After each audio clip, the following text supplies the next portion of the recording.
nightmare once and for all. You have nothing to lose, so call right now to qualify and receive a free consultation. Call 800-838-8614.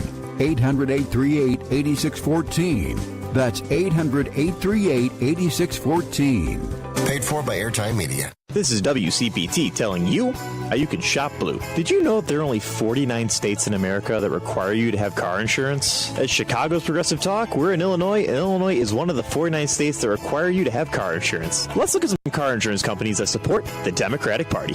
American Family Insurance. American Family Insurance was once very conservative, but since 2019, they have moved to the left, donating $214,000 to Democrats in 2024. AAA was also once very conservative, but in 2014, they shifted to the left, donating $235,000 to Democrats in 2024. 83% of their donations went to Democrats. Liberty Mutual. Now, Liberty Mutual leans to the left, and yes, they did donate $1.6 million to Democrats in 2024. That was only 64% of their donations. Progressive Insurance. Progressive does not give to politics, but some of their senior leaders do, and their senior leaders lean left. This has been WCPT telling you how you can shop blue. Brought to you by Progressive Insurance. Not only does Progressive let you bundle your insurance, but they also give you round-the-clock protection. Quote today at Progressive.com. AP News, I'm Ben Thomas. The White House says its renewed push to end the war in Ukraine is gaining momentum. Sagar Magani has the latest. President Trump says there's progress, and spokeswoman Caroline Levitt says while there are still delicate details to sort out, they are not insurmountable. In Paris, we should seize this momentum. French President Emmanuel Macron virtually addressed the so-called Coalition of the Willing, along with the UK's Keir Starmer, as Ukrainian leader Volodymyr Zelensky watched. In large part, the majority of the text looks as though Volodymyr is indicating can be accepted. A U.S. official says Army Secretary Dan Driscoll spent several hours in Abu Dhabi with Russian officials who have not said much about the plan. Top diplomat Sergei Lavrov says Moscow's waiting to officially receive an interim version. Sagar Magani, Washington. Democratic lawmakers who appeared in a social media video urging U.S. troops to defy illegal orders say the FBI has contacted them. Lisa Dwyer has more. The Pentagon has already announced that it is investigating Democratic Senator Mark Kelly of Arizona over potential violations of military law. President Trump accused the lawmakers of sedition, punishable by death in a social media post. This is a scare tactic by him.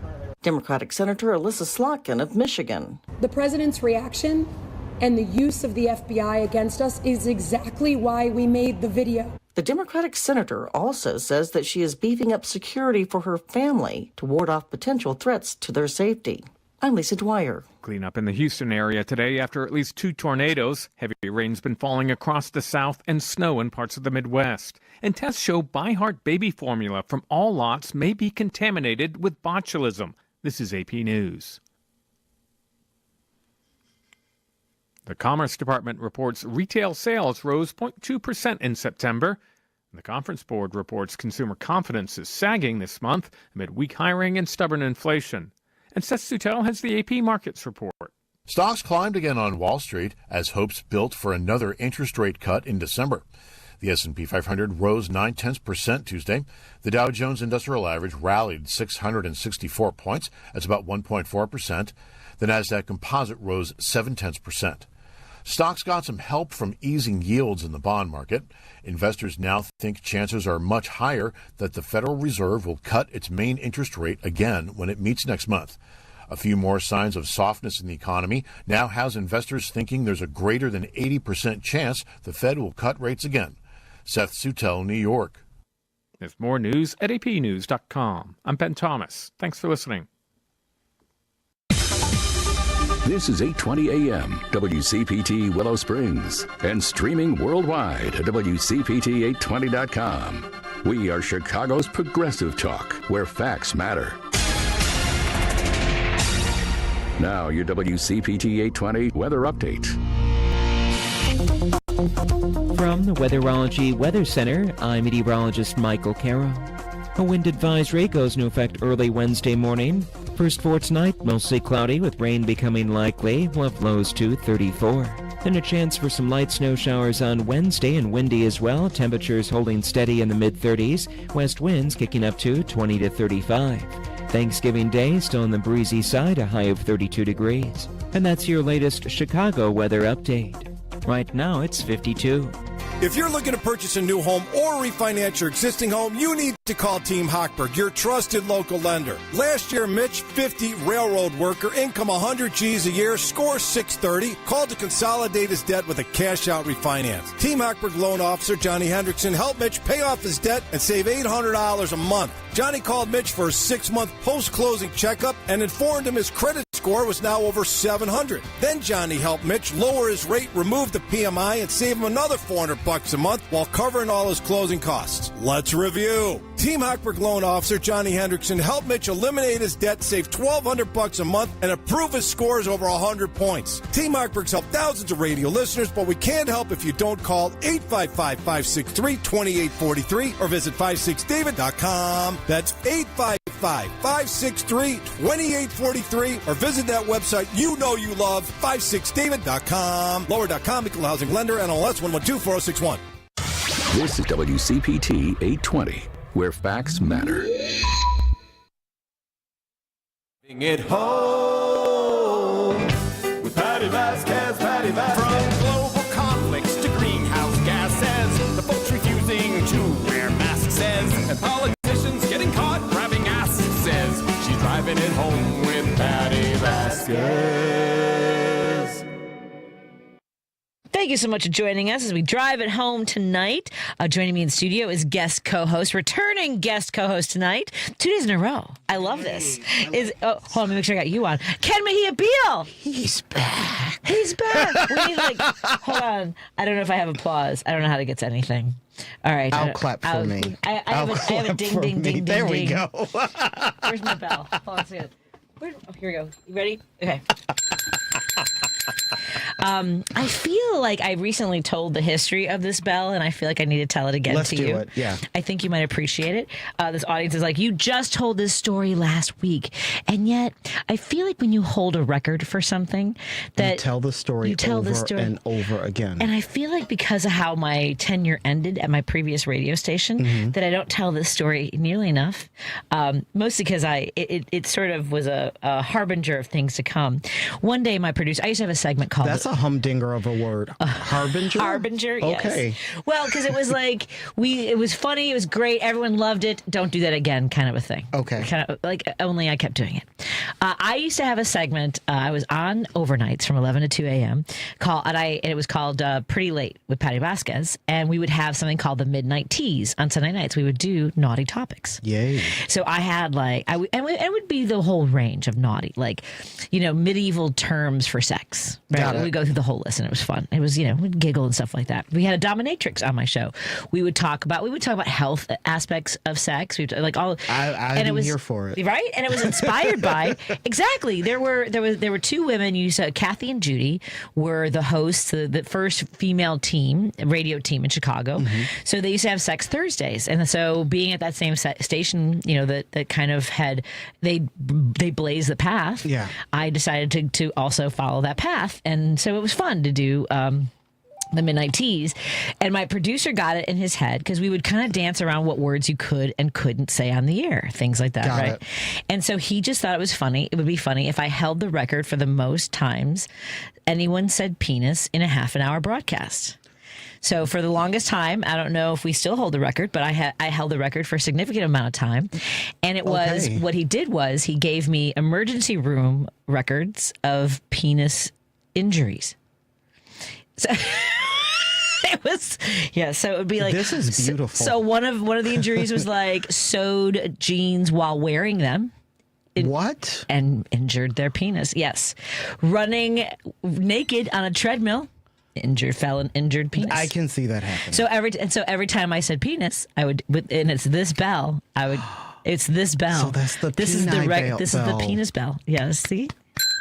Yay. And so every time I'd be like injured penis. Every single time. And I just told this story last week. I filled in when I did that segment. It was not at midnight. It was at 4:30 p.m. during I was filling in for Gary Meyer at that station, and we were fully expecting to get like calls of complaints. And believe me, and I almost feel like we should bring this one. Maybe this is one we bring back. It's men's health. What to avoid. I'm here for it. I'm just saying. I'm not a prude. It was amazing. It was so much fun. So this woman called. And she goes, Patty, I have a bone to pick with you, which was a funny thing to say. That's hilarious. I mean. Okay. And I really thought she was going to be mad at me. However, it turned out she was packing up her holiday decorations, and she thought she had put everything away, only she kept hearing this bell go off, and she had not heard the setup to this segment. Got it. And she carried the radio. The radio station was in every room of her house. You have like the radio on in every room. Yeah. So every room she'd go into, she would hear. And she... Finally, it took her until she realized what we were doing, that it was in fact my ding-a-ling. It gets better and better. When I was in the car on the way here listening to Sabrina Carpenter's Greatest Hits, I didn't think that this would be the way. But man, am I happy! I will tell you, holding the record for saying vagina the most number of times was not as easy of a feat, because injuries are a little different. Did you say they're low? They're different. Yeah, well, they're different clearly. Because it doesn't dangle. Yes. So we had a tough time getting those records together. So and a listener messaged me, because I used to have a segment called "What's in the Box." Insert joke here. So have you seen? Yes. Well, and please. Yes. Have you seen Cumberbatch? What's his name? Benedict Cumberbatch. Yes. Yeah. What's his name? Benedict Cumberbatch. See, I screw it up for everybody. I say it wrong. It's a long name. It's a lot. His parents were really trying to put us through something. Benedict Cumberbatch. Yeah. So he is now being featured in Amazon videos, commercials, doing dramatic readings of reviews for things like a bidet, right? Oh, no. That kind of thing. Now, over a decade ago, in 2012, I came to the station manager and I said, I have an idea for a segment, because I had learned how detailed reviews were that women would write for adult toys. And I was absolutely, I was writing material about it on stage, and I was like, we should buy care packages for women serving in the military, because they would write about what they needed, how they it needed to be quiet and quick, all these things. So actually part of my idea was to write a book for anybody who wanted to know how to please a woman. Right, because based on their reviews from Amazon, and so I said I wanted to do dramatic readings of reviews. It's not too late. Well, here was the thing. He countered with this. He said, "Why don't we make it a game, and you have listeners guess based on reviews that you read as to whether or not it's an appliance or an adult toy." And it was amazing. Can we bring this back? So that was a question, people. So I have to put this to the audience, because my husband doesn't know if it fits. Like Friday night, I think Friday it's kind of like a way to unwind a little bit. You know what I'm saying? He doesn't know if the game is appropriate for this show based on it doesn't fit. Yes. What's in the box? Does it fit? These are all the things that you're absolutely. This is the kind of fun that we used to have. And I just want you to know how many legislators I have reading reviews for adult toys. Oh, that'd be awesome. Sarah Feigenholtz. I believe it. Robert Batnick, Mark Batnick, Robert Martwick. I believe there's several that have gone by the wayside, but I have them all on audio and or video. We need to bring this back. And it was so what I mean, how does it fit for a political talk show? Because I was not the same show there. Let's take figure a this moment. Out. Yeah, let's figure this out. We have a whole Thanksgiving to think about. I mean, so folks, do you think, know what I'm going to be thinking about? And I also wonder if I need to change the name of the segment, because maybe that's another element too as well. So, but at any rate, those are. I mean, I don't know. Is it still the same thing? It was a listener that named it, by the way, because you get these deliveries from Amazon, and so part of the bit was also not bit, but what was happening at the time was my children were younger, and I needed to make sure that I opened the packages to make sure it was not one of their toys, but in fact one of my toys. Got it. See what I'm saying? Understood. Yes. Understood. So, but you don't know what's in the box, because it's generically, obviously, Amazon. So that's why someone, and also obviously goes to the movie 7. What's in the box? Got it. Yes. And so I should let you know that Elliot was one of the, he was often part of this entire segment of hilarity. It was very enjoyable. This sounds like a dream come true. And it was reviews like, does the job, heats up too fast, smells like plastic. I mean, some of them will be much more detailed. I can't handle it. Bought one for my mother-in-law, right? I hope that's an appliance. Who knows? Some people are very honest in their reviews. Some people are very comfortable. I wouldn't even know how to present a gift like that. It is part of a white elephant. Got it. Okay. I don't. Who put this in the? Who put this on the pile? Okay. So anyway, these are the. I just feel like you should be a little more up to date on the, or at least caught up with what my shows have been over the how we've evolved as a talk show. This is honestly the best time I've ever had here. And I will never forget it. And I will tell you, and you know who you need to meet is my friend Melissa Dupre, because she often talks about sex positivity. Yeah. And and she's one of the people that taught me about that. Also, the guest who got me the most complaint calls. I definitely want to meet her. Yeah, we can't go off the air. I'll tell you why. Yes. We got a lot of complaints. I can take a guess. No. I can't. It's about the nerve endings that women have in a place. Oh. And she was very detailed about it. Can't wait for that commercial break. I mean, she had some details. Oh, God. That was a little, even for 11:30 at night, was very startling for people. Have I startled people today, do you think? Somebody's startled. Somebody right now is going, startled. I cannot believe this is happening. Can I tell you that... what about the children? The children! What about the crazy news stories of the day? This is how I distract myself, is thinking about I just love when people say, think of the children. It's like, no, I don't want to. I don't want to. The children. Well, yes. Well, but I also think like being able to laugh about these things sort of demystifies it, makes it less scary. Yes, absolutely. Like my mom would not use the appropriate words. Like I have a whole bit about using the appropriate words with my boys because I would hear moms like in the restrooms changing their babies' diapers, and they would call it like, "Look at your little oodle, your little noodle, your doodle, your dingle, your dangle." You should not do that. Right? Your wee, your welly, your peppy, your pee-pee. You have to use the scientific words. Thank you. And it's because if, God forbid, there's ever any kind of sexual assault with a child, if you're using these cutesy little words, it's harder to pick up on versus, oh, so-and-so touched my so-and-so. Well, boom, there you have it. You say that. Well, it's true. It's true. It's absolutely true. Yes. I'll tell you off the air why that is also true. The audience already knows. They're like, please don't say it again, Patty. That story is so heartbreaking. Got it. So, but at any rate, but yes. It's true.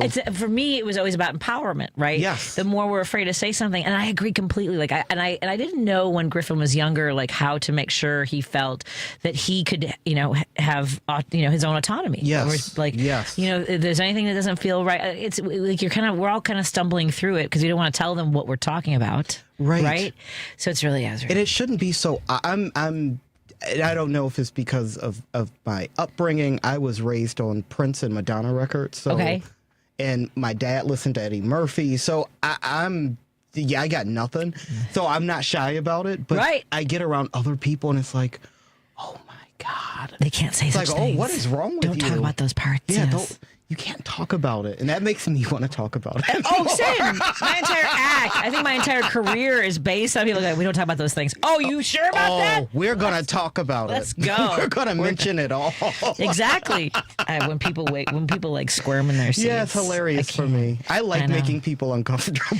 Yeah, I don't know how to feel about this. That look at like, I want to laugh, but I'm uncomfortable is also fun for me. It's incredibly fun. Or the person that wants to laugh, but they scan the room to ascertain. Oh, yes. Those are my favorite. I have noticed that as well. Yes. Those are enjoyable The scanner. moments. That's Ken Mejia-Beal, guest co-hosting with me, allowing me to just go ahead and get myself in a little bit of trouble. Who knows how much? We'll see. The door hasn't popped open, so I think I'm doing okay. Not yet. 773-763-9278 is the number to call or text.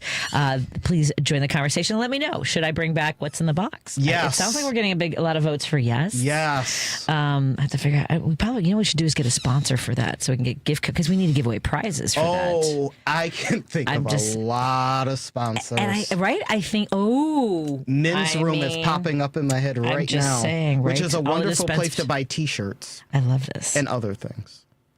How do I say the beans again? Arabica. Arabica. Okay, thank you. Because I'm gonna go right into this read right now for our sponsors. Thank you for making these.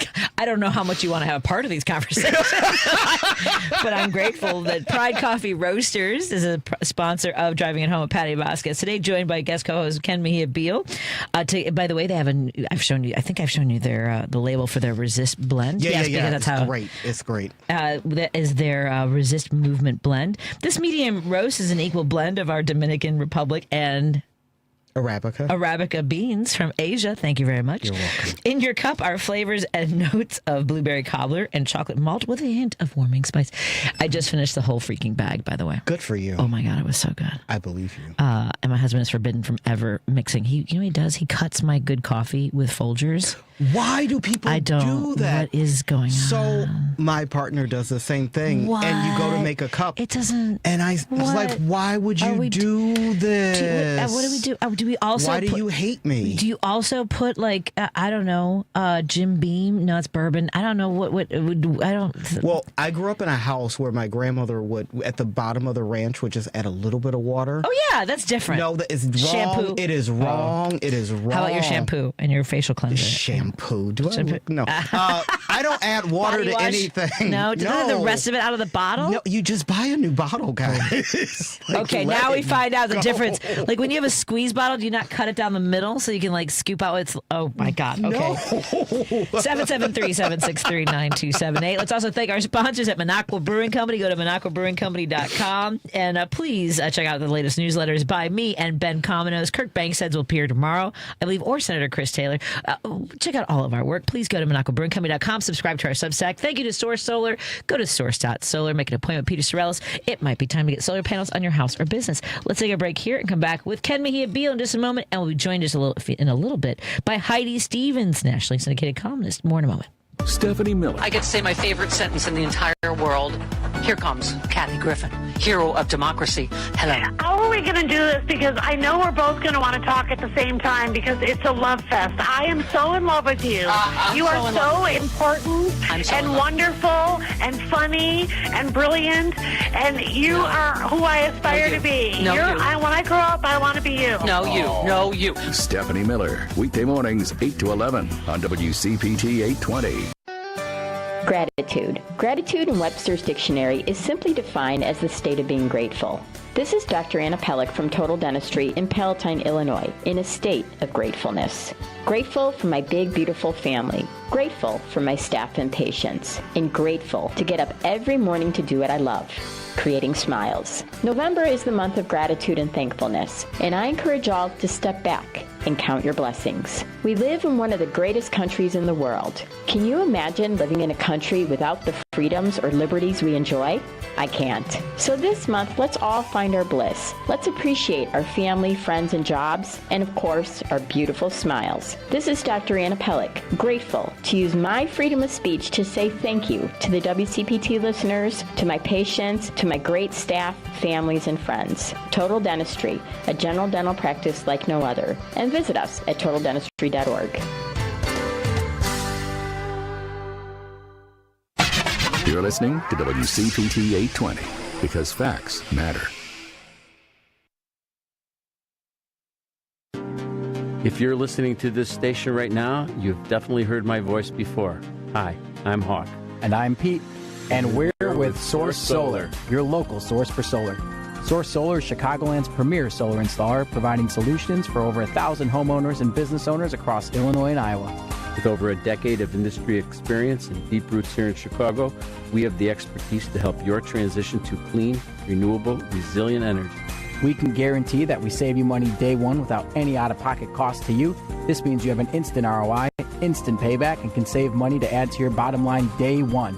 At Source Solar, we source everything as local as possible, meaning we always carry the Made in USA sticker.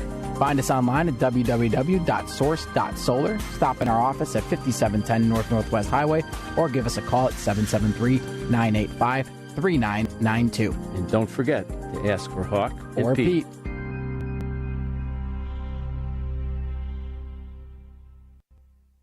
Patti Vasquez is taking your calls now. We need to speak out about this. at 773-763-9278. Hello. It's Driving It Home with Patti Vasquez. Thank you so much for joining us as we continue to drive it home. Joining me in the studio is Ken Mejia-Beal. He's the treasurer for Youth Outlook. Go to youth-outlook.org. Today is Giving Tuesday. So is that today? I thought it was next Tuesday. Is it? I don't know, but just give today. Give today. Give every Tuesday. Give every Tuesday. Yeah, make sure you make that way you know when you get. I don't know what day. I don't know when Giving Tuesday. I'm in the twilight zone. Tomorrow is Blackout Wednesday. Do you know why they call it Blackout Wednesday? Is it because of the drinking? Yes. It is because it leads into the Thanksgiving, so people go out and I noticed this. Even when I was in college, like the Wednesday before having to get together with your family, people just get plowed. Well, because family is. It's a lot. It was always one of it was always one of my favorite days to do Zanies on Wells, and I think they're doing it again this year. John Caponera, who you may not recognize the name, but in the 80s and 90s, like he actually had a sitcom of his own briefly. Mm-hmm. You can see him like on the Drew Carey show. He would pop up a lot, but one of Chicago's most successul like stand-up comics, because people think of successful as like how many movies have they made or specials. Yeah. So he would always do Zanies on Wells for Thanksgiving week, and it was great because it was like his whole neighborhood would show up. Like, I believe it was Welcome Back Johnny Caponera. So John Caponera, I believe, is at the Zanies on Wells this week. A great show. Okay, so much fun. Yeah, I really like working with him. But but that's when I started noticing how like the show would be just packed on Wednesdays. Well, because we have to deal with our family on Thursdays. Yeah. Not this guy. Just keeping it quiet this year. I love that.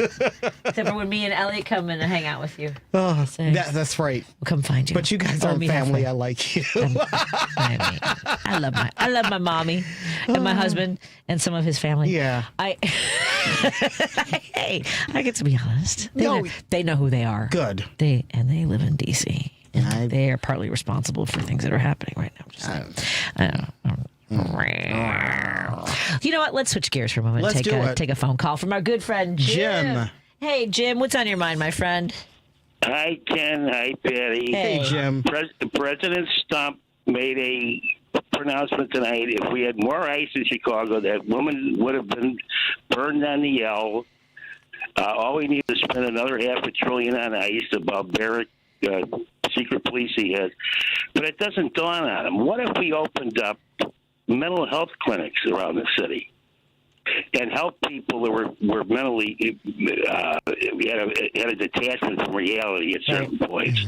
And why would our prisons be filled with drug-addicted, mentally compromised people? You can talk to Tom Dyer. He talks about it all the time because we don't put a dime into it. But we put $500 billion to eliminate human beings all over the place. They're in El Salvador. God knows where these people are, what they're suffering. As we're on this phone today on Thanksgiving, we don't even know what they're suffering, what the tortures they're suffering. And Trump the stumper has no empathy for any of those people. And he has enough nerve to talk about this incident in Chicago. It's sickening. It's sickening. And think of the money. Think of the money, Ken, that he's spending on these guys. It's It's $400 billion for this, and they want to bring it back in March. My point is, what about mental health care? What about health care for people that can't get it? You know as well as I do. Spending that money on this. You know as well as I do when the big push. I mean, in particular under Reagan here in Chicago, we had a lot of money withdrawn from supporting those programs by Daley and Rahm Emanuel, and that funding hasn't come back under the most recent administrations. Well, as God is my witness. And I talked to a woman from California after Reagan was elected governor there. She said, I have to move because he closed all the mental health clinics down. Yeah. She had to move out of California, my right hand to God. And I mean, what are we doing about it? That is now 40, 50 years of this insanity. And we're spending a fortune on ice. How about Barrett? How about Barrett is the Homo sapien, Patty? Seriously, when are we going to get out of this fog of barbarism? I don't understand it. I just don't understand it. First of all, Patty, look, we know the story. The Belgian priest told us it was the big man, all right? And then after the Big Bang, you had dinosaurs. And then somehow a meteor hits the Yucatan 66 million years ago and changes the game, which is an old poker game from World War II called changeable. It's like 7-card stud. If you put a card in the middle, that's wild. And if you pair the board, you change the card. But the point is, we know all this.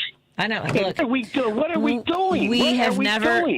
Well, let me just address the mental health issue. I don't think that the United States has ever fully been able to say we want to incorporate mental health as part. Like I think that when you make an appointment for your dentist, you should also be making an appointment every 6 months, like once or twice a year. It should just be routine, just like taking care of your teeth or going to your eye doctor. That's just what I think. But I had to go to a shrink after my wife passed away after 4 years of battling cancer.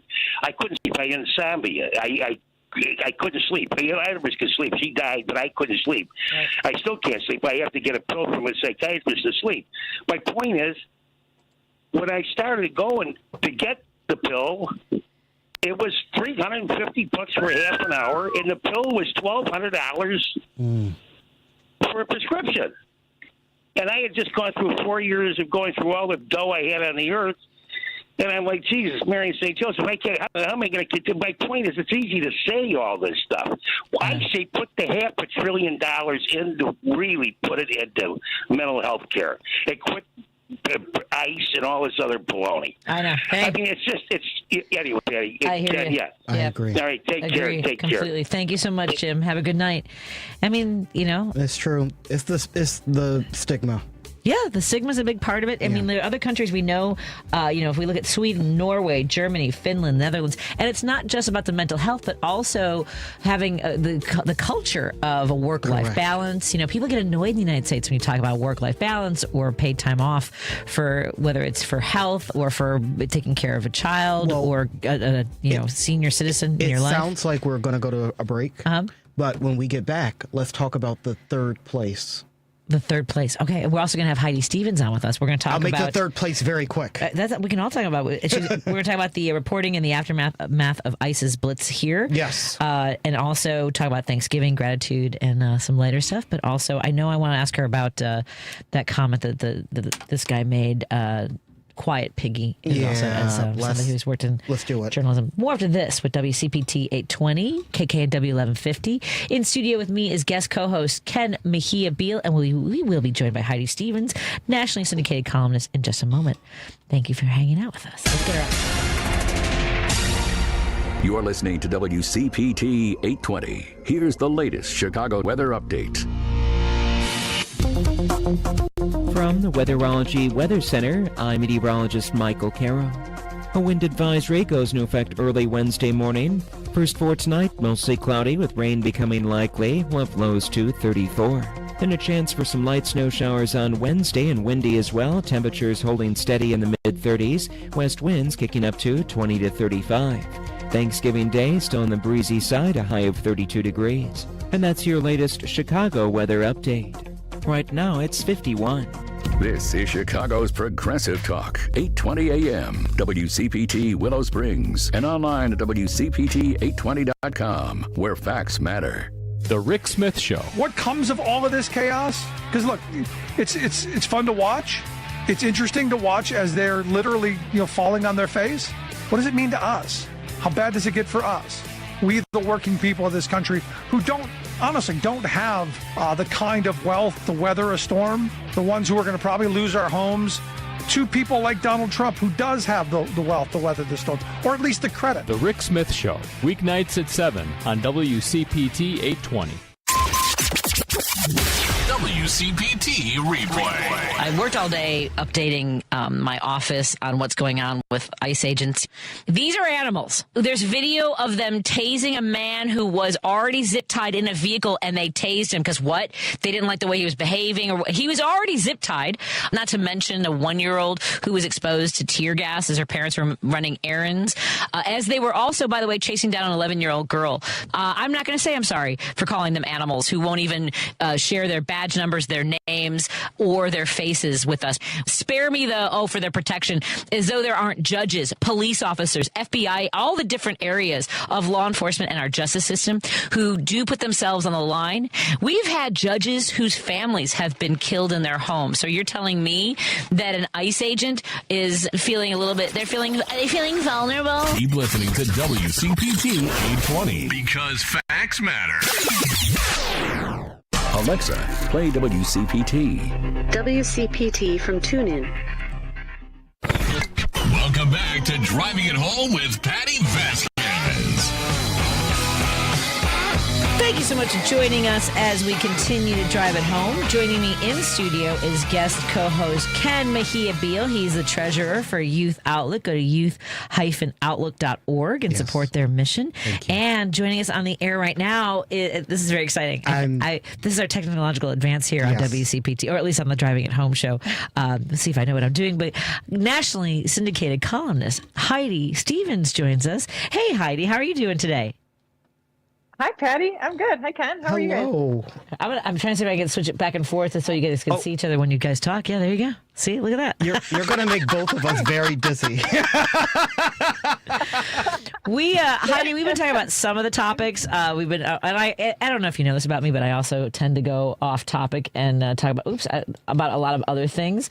And mostly, I feel like I want to talk about the news of the day, but I also want to talk about the distractions. So we'll try to find that balance. We haven't talked in a few weeks, so I want to start with, in particular, because you've been, a writer. I mean, like, have you been writing your entire life? When you were a kid, were you writing in a journal? Were you writing for the high school newspaper? Tell us a little bit about this arc for your life of writing. Yes, to all of those things, except we didn't have a high school newspaper, so I did not write for my high school newspaper. I think I would have if we had one. I wish we had one. I love when schools give kids outlets to write, especially if they let them speak truth to power and truth about power, which I think high school newspapers are great for. Mm-hmm. I got to intern at the Student Press Law Center in college one summer, and that made me so respectful of student journalists and grown-ups who support student journalists. But back to your original question, I loved writing as a kid. I always had a journal. I was always writing like little, fiction and terrible poetry, and English was always my favorite class. But I didn't make it into a newsroom until college. So I worked at my college newspaper all 4 years. And then, always been writing. Well, and you also now are working in a space to make sure that other people who might not otherwise be encouraged or given a platform can also grow in the space. When you talk about calling out, power or truth, speaking truth to power. Tell us a little bit about that work too, because I think that feeds into what I want to talk about in regards to the things the president has done over the last couple of weeks. Mm-hmm. Oh, for sure. Yeah. So I'm a fellowship coach at the OpEd Project, which is a national nonprofit that partners with organizations around the country, universities, other organizations, and we lift up underrepresented expert voices. So we try to encourage people of color, women, folks who are on the LGBTQ, part of the LGBTQ community, and coach them to put their ideas out into the world, whether that's through op-eds, starting podcasts, writing letters to the editor, just knowing that the problems of the world, certainly the most deeply entrenched ones, and certainly so many that we're grappling with now, will never be sustainably or equitably solved without a more diverse set of voices trying to solve them, right? We can't rely on sort of the same old voices to be considered experts, knowledge bases to turn to for solutions. We really need to be all hands on deck. And so that's what OpEd Project does.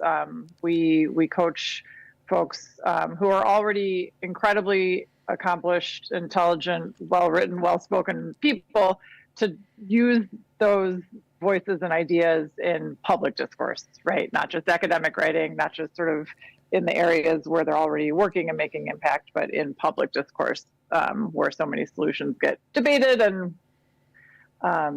problems ideally get solved.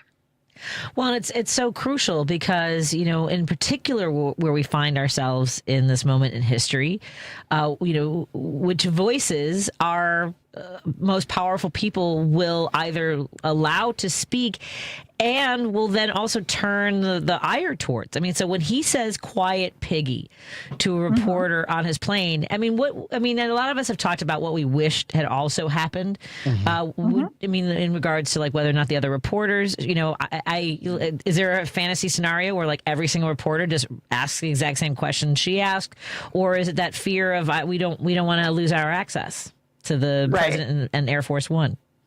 Right. I mean, I hesitate to say what I would have done in that moment or what I think should have been done in that moment, because I'll acknowledge in the moment you could have been like, was her name Peggy?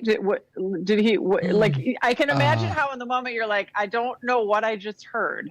And also you want the question answered. And so like, are you really going to interrupt the moment and take a stand against bullying and name calling? Like, on the one hand, I want to be like, yeah, you are. Yeah, I would have. But I also want to be perfectly honest and say, like, I don't know. I don't know what I would have thought I just witnessed in that moment. Right. So I hesitate to be like, I can't believe no one said X, Y, and Z, which is exactly what I would have done. I don't know that I would have.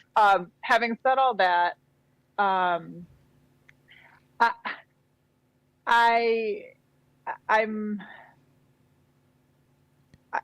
not astounded, I guess. I was about to say I'm astounded. I'm not actually. And this is what I wrote in my column last week, which is like, how is Quiet Piggy anything but a completely natural next step evolution outcome of all of who he has shown us he is back into the 90s, right? Like, I mean, back 100%. Back to Miss Teen USA contestant saying like, yeah, he walked in on us changing Miss Teen. Yep. Yes. Teenagers. Miss Teen USA contestant saying he walked in on us changing. And him bragging on Howard Stern's show that he walked in on beauty pageant contestants changing, and all the things he has always said very comfortably and very much on the record and very much recorded, completely squares with Quiet Piggy. So I can't pretend to be astounded. I guess I'm astounded that people are still supporting him. Oh yeah, that'll never go away from me. Never change. That part astounds me. Although I did talk about taking things in a million directions. I'm guilty of that right now, Patty. I did see Mark Jacobs, who I used to work with at the Tribune, say that all of this makes a lot more sense if you understand that this is not a party who's in control right now that you don't agree with. This is an organized crime ring that took over. Yes. Okay. And then it's like, oh, okay. So now I need to stop trying to look at this through the lens of like, well, when it was Bush Cheney, or well, when I didn't always agree with every policy. It's like, that's not the metric we're using anymore. No, not at all. And it wasn't more than, was it like a day or two later that she was another reporter in the White House while he was sitting with the Prince of Saudi Arabia and MBS and asking questions about the journalist who was dismembered, Khashoggi. And it was, I was really impressed that the question was even asked. Because we needed it, and for him to interrupt and like basically be like, "Oh no, you don't have to answer that," and how insulting it was, and basically then going on about how essentially Khashoggi deserved to be killed in some way. Pretty much. I mean, what? Yeah, Insane. just kind of things happen. It is what it is.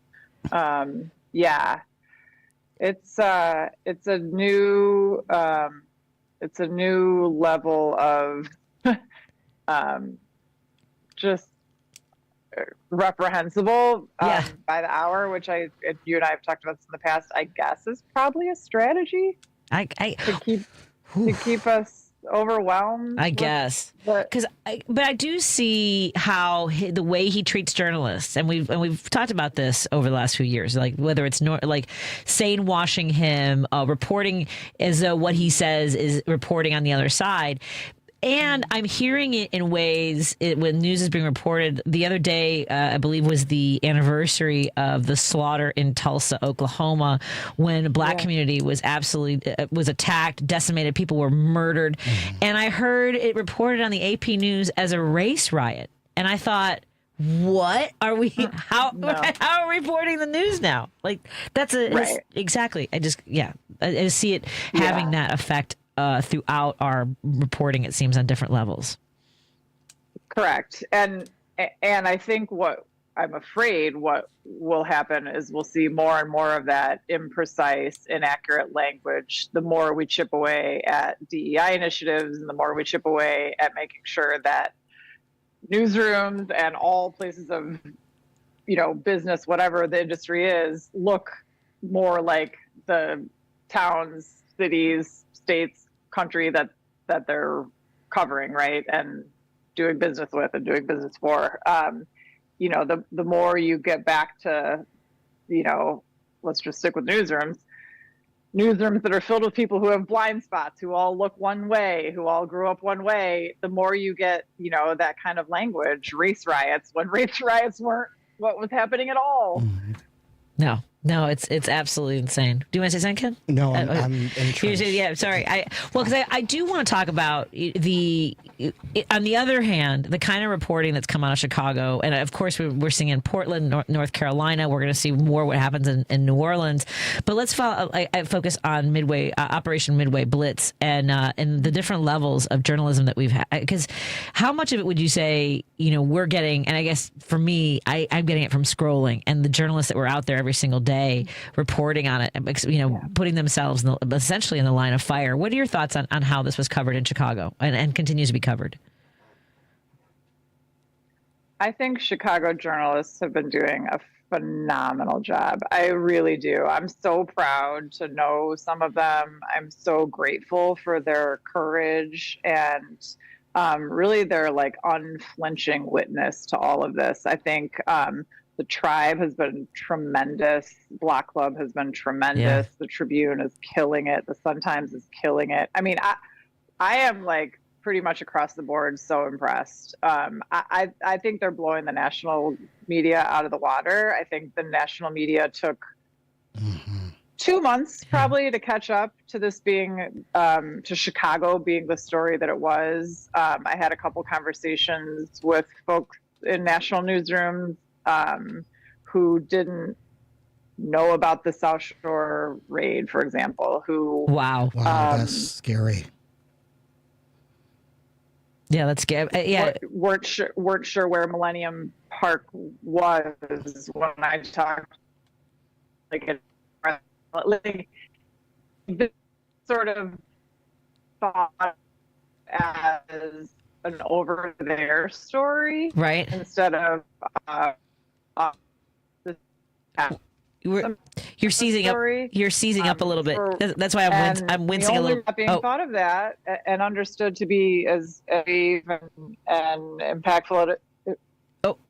You're frozen. Here, let's take a break here and let's see if we can refresh our connection. We're on the line with Heidi Stevens, nationally syndicated columnist. Oh, we lost her completely. Oh, she left. Oh, let's see if we'll reconnect. Let's take a break here. We're in studio with guest co-host Ken Mejia-Beal. We're getting it closer to figuring out the Zoom. Rome wasn't built in a day. I mean, I'm saying, I don't know if this is Rome. This is really just go with it. Cable access. Oh, she's coming back. Let's take a break here. We'll continue in a moment on WCPT 820 Heartland Signal and KKNW 1150. More after this. Still struggling with gas, bloat, constipation, nausea, or diarrhea? Have you tried eliminating foods but felt no change? Sorry. It's time to call the tummy whisperer, Renee Barish at Digestive Health Solutions. Renee uses targeted testing to reveal exactly what's happening in your gut. Gut bacteria plays a key role in all your body functions, from cardiovascular regulation to brain function. When the gut is imbalanced, you may experience symptoms that extend beyond the gut, such as anxiety, skin issues, poor sleep, or increased risk for disease. Digestive Health Solution uses advanced testing to identify harmful microbes and evaluate the overall balance of the gut ecosystem. Get insights into your health, digestion, and how your microbiome affects all aspects of your body. Stop suffering. Call Renee now at 847-207-2034 or visit thetummywhisperer.com. That number is 847-207-2034. Let's get you feeling better. The Tummy Whisperer. Chicago's Progressive Talk, WCPT 820, where facts matter. This is Patti Vasquez. We appreciate all our fans of Driving It Home, and your support of show sponsor Minocqua Brewing Company ensures that our important conversations continue right here on WCPT each weekday from 5 to 7 p.m. You can now find the Resistance IPA, Labor Lager, or the Resistance Pilsner beer at several Illinois locations, including Arminetti Wine and Spirits in Woodstock, Pineapple and Company in North Riverside, Lions Beverage Depot in Arlington Heights, and MP's Liquor, Wine, and Beer in North Aurora. For a full list of Chicagoland locations, please visit MinocquaBrewingCompany.com. As always, please vote and drink responsibly. From city streets to political beats, you're driving it home with Patti Vasquez, where progressive talk fuels the ride. Thank you so much for joining us as we continue our conversation. Joining me in studio is guest co-host Ken Mejia-Beal. He's the treasurer for Youth Outlook. Go to youth-outlook.org. And joining us on the line is Heidi Stevens, nationally syndicated columnist. And she's also the CEO. Still the CEO? Oh, I just lost your picture on my screen in front of me. I don't like that at all. How do we make her come back? Is Auto International the... I'm reading like a weird AI thing that just came up. Hold on one second. What was that? I'm not the CEO of anything. I know. I'm not the CEO of anything. Or it's so funny. It's so funny. I just wanted to see the other things, and I quickly Googled, and it says CEO of Auto International, or she writes for the Chicago Tribune. That's the AI answer. I mean, I feel like the other one pays so much more. It probably does. Pretend I do that. These are the questions. These are the questions that we have. I lost her picture, so now I have to talk like I can see her. Can you see her on your screen? No, not at all. Yeah, I'm not pretending now. I'm looking that way. CEO of Auto. Let's find out. I'll see how much the CEO of Auto International makes. Tell us before we go. We talk about the holidays and whatever, everything that's on your mind. Tell folks about the work that you do both at the University of Chicago and, as we mentioned, the OpEd Project, and how they can support that. So many jobs, right? Right. So many jobs. So we. I'm sorry if my connection's a little goofy. Oh, we can hear you. Are you guys hearing me? Okay. Yes. Okay. Cool. Great. We talked about the OpEd Project a little bit. If people want to know more about it, the opedproject.org is the website. Super, super cool way to get your voice and your ideas out into the world. And there are public workshops that people can sign up for. We've got 3 in December, so I would love it if people felt compelled to go learn more about that group. And then, at the University of Chicago, I work for the TMW Center for Early Learning and Public Health. We focus on the importance of foundational brain development, so 0 to 5 brain development, which is when the vast majority of brain growth happens, and really just try to drive public policy and public discourse to better supports for little kiddos, especially kids who are born into low-income homes. Make sure they're getting all the same opportunities and learning supports as other kids, so they can all start school ready to go. I love it. At age 5, which is when we finally started offering a little bit more societal supports. Outstanding. I love that work. I remember when the boys were little. Like, am I cutting out again? No, you're good. No, you're good. No, you're good. We might be on delay now. Good. Maybe it's me that's freezing. I love that work. I love all the work that you do, and I just remember when the boys were little, like sort of like trying to do everything we could, whether because there's such a tendency now to go towards digital, and so we wanted to do as much as we could with we talked to our friends at Timeless Toys, and that's all sort of like different sort of sensory input and put toys for little ones. All the whole world of it. So for folks who are going to gather for Thanksgiving, what are your plans first of all for your Thanksgiving holiday? Are you traveling? Are you hunkering down? You got a big meal? What's the plan? I'm staying close by. I'm going to have Thanksgiving with friends. My kids actually go to their dad's on Thanksgiving. He lives in Indiana. So I have the day to hang with friends, which I'm happy about. It's always a little bit of a non-traditional holiday for me, which I've written about. I go, I get in my feelings about it. I'm not going to lie. It's a holiday that's so centered around tradition and family and food. And sometimes my family's not with me and food feels kind of silly to spend a lot of time making if I'm not with a big group. So Thanksgiving's always a little bit of a tricky one for me, but I'm happy to be seeing friends this year.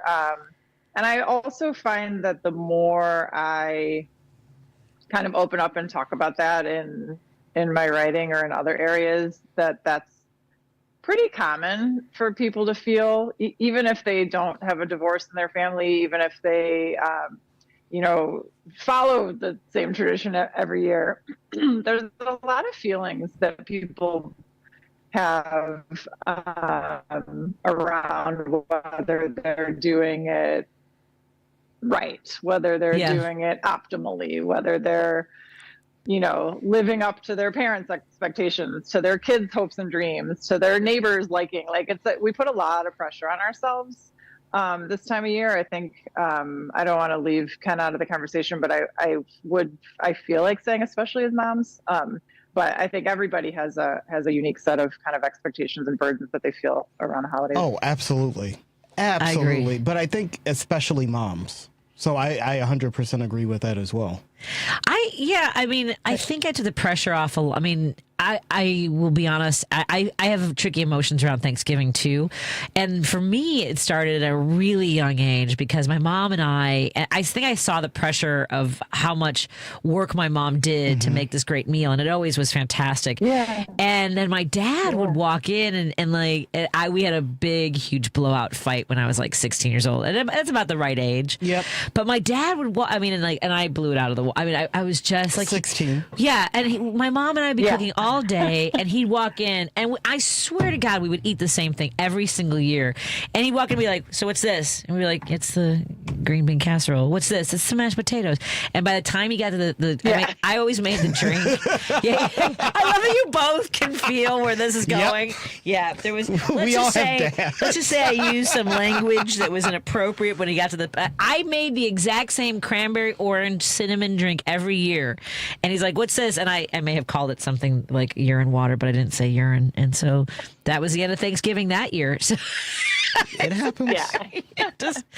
But I think I blew up. But are you kidding me with this? We worked all day, and you want to come in what's this? What's this? What's this? And I lost my mind. Is all I'm saying. Right. It happens. Right. Of course. Yeah. So I felt that intensely. Yeah. No, you start to feel like. Yeah.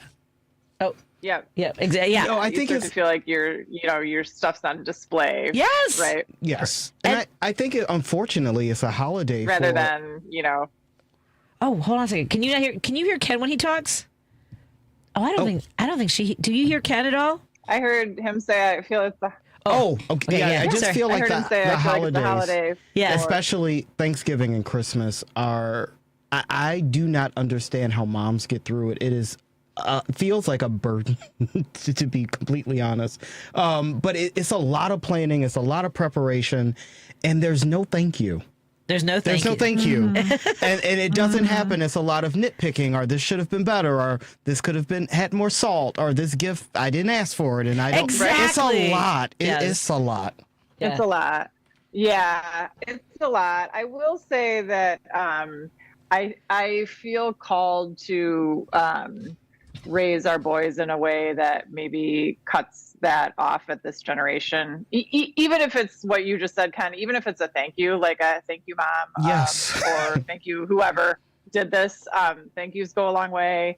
helping all our kids understand that, like, hey, you can grab your plate and take it back to the kitchen. Hey, you can make sure everybody gets a chance to start watching the football game at the same time. That's not something that just the dudes get to do, right? Like, this isn't we're all in this together. We're all going to do the hard parts together. We're going to do the fun parts together.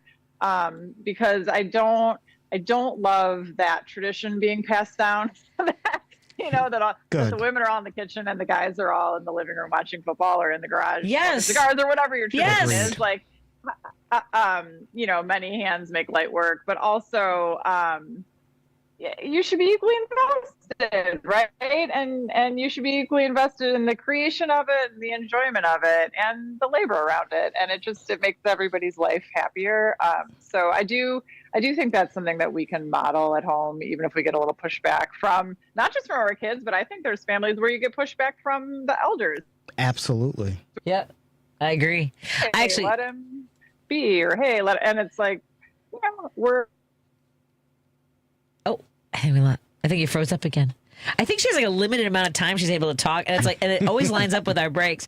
It's Heidi Stevens. You can find her work, of course, she's a nationally syndicated columnist, of course, writing for the Chicago Tribune. But you can find her work. Just Google her, you find it, and also all the social media platforms. Heidi, thank you so much for joining us. I wish you the most lovely of long weekends. And if you want to, we didn't get a chance about gratitude, but I will say I am grateful for these conversations that we have with you, and for the work that you do now and I look forward to seeing what you do in the future. Yes. Thank you. Oh, she froze completely now. She's got a lovely smile. That's a great freeze. She looks so sweet. You look amazing frozen, Heidi. I like to think she's extending the exact same gratitude back at us. We'll be back after this on WCPT 820. Oh, look, now she's chagrined. I can hear you guys. I'm grateful for you too.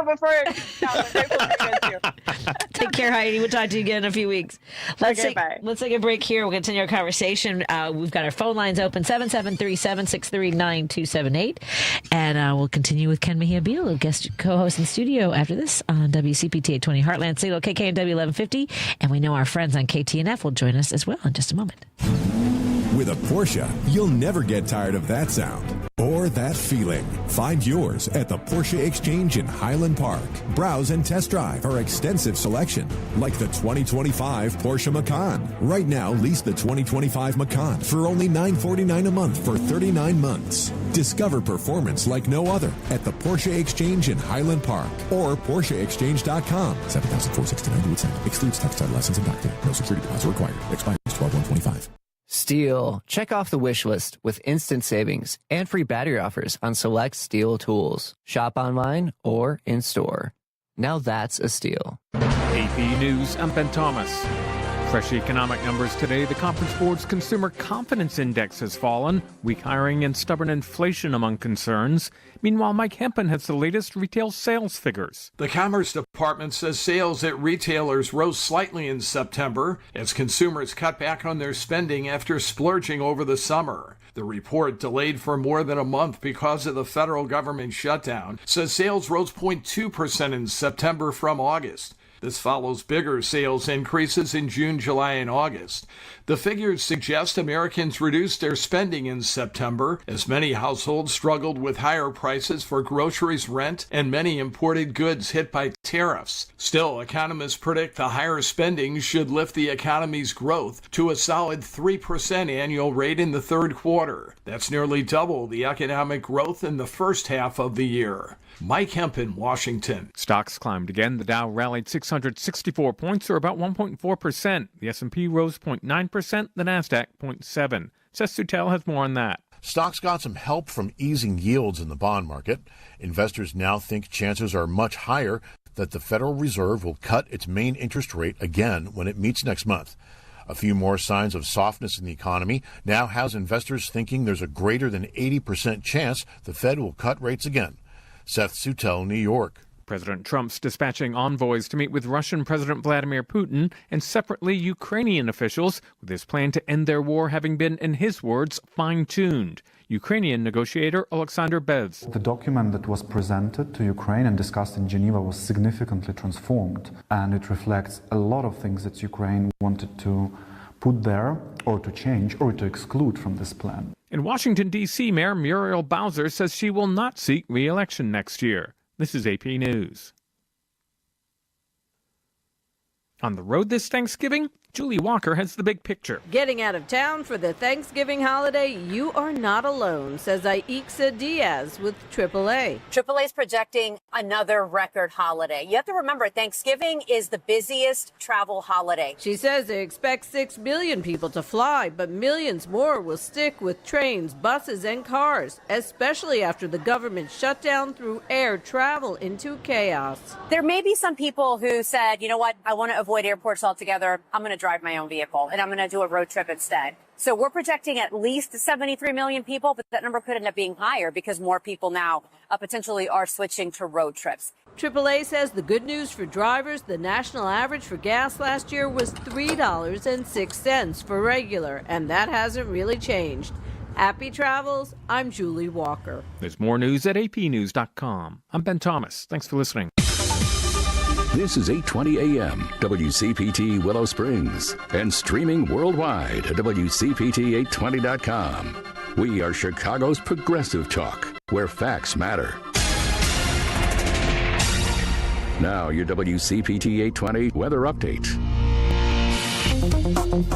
From the Weatherology Weather Center, I'm meteorologist Michael Carroll.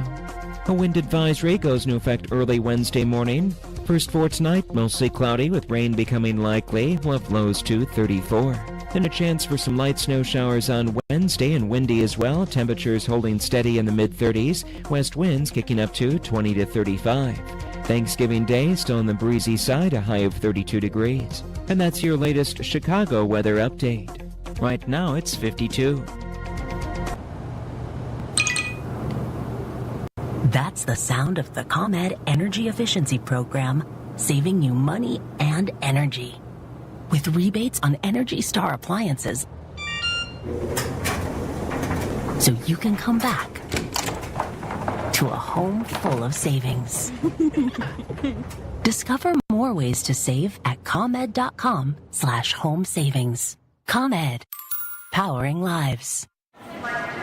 The best words to hear at the TSA security checkpoint? You're good to go. All it takes is a little preparation. Get to the airport early, bring a carry-on bag that fits in the overhead, and have an acceptable ID. Not all state-issued IDs will cut it. Check out tsa.gov/ID and see which TSA acceptable IDs make the grade, like a real ID or passport. Before you jet, do a little prep, and you're good to go. Check out tsa.gov/ID or the MyTSA app. Because facts matter. You are listening to WCPT 820. Driving it home with Patti Vasquez, Patti Vasquez. From global conflicts to greenhouse gases, the folks refusing to wear masks says, and politicians getting caught grabbing asses says, she's driving it home with Patti Vasquez. Thank you so much for joining us as we continue to drive it home. Joining me in the studio is guest co-host Ken Mejia-Beal. We are now joined by our friends listening in Seattle on KTNF AM 950, as well as our friends in no, that's Seattle's KKNW 1150. I'm blind, so now I can't speak anymore. Really we'll tell people how many lights there are. You've turned the station into a police interrogation. I don't know anything. I don't know where I was on that night. Hi, I'm going to call my lawyer. Yeah, and there's no way to show people how many lights there are on us right now. It is outrageous. Yeah, if I were a baked potato. Yeah. We could do surgery under these lights. Here, but look, I can do this too. Look. That's better. Thank you. Okay. We need some mood lighting in here. Hi, everybody. Okay, let me go. Let's restart. Do this again, please. KKNW 1150 Seattle. Thank you so much for joining us on the alternative talk of Seattle, and KTNF AM 950 Minneapolis, St. Paul, the progressive voice of Minnesota. Ken Mejia-Beal is the treasurer for Youth Outlook. Go to youth-outlook.org. What kind of things do you want folks to know about as we are heading and gathering with our family members again? I want people to know that, sadly, when you see young teens, young adults, homeless, unhoused, a lot of those folks have mental illness issues, and a lot of those folks have been abandoned by their families due to their LGBTQ identity. And folks do not realize that. And part of my work is I've worked with a lot of LGBTQ homeless youth, unhoused youth, and it is horrible. So as we gather with our friends and family, as much as we complain about it, folks, and I'm the worst, just remember that there are folks out there who have been turned away from their families simply for who they are. And that is what we try to help with Youth Outlook. We try to give young people a community. And you don't realize how important community is unless you don't have one. Yeah. And when you don't have a community, everything hits different. And when you do have a community, you take it for granted and you say, I'm not seeing you on Thanksgiving and now I feel guilty. But when you don't have community, you have no one to go to. So when the world turns their back on you, you have nobody. Right. So just keep that in mind.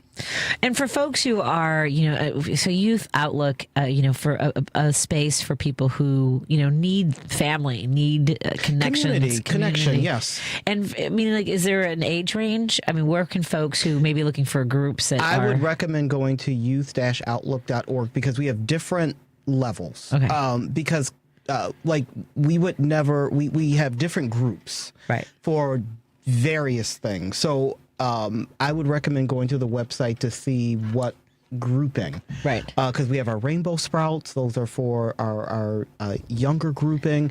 But we also have LGBTQ youth that are 18, 19 years old. Okay. And of course, they're not with the 8, 9-year-olds because they don't want to make macaroni necklaces, even though I would love to.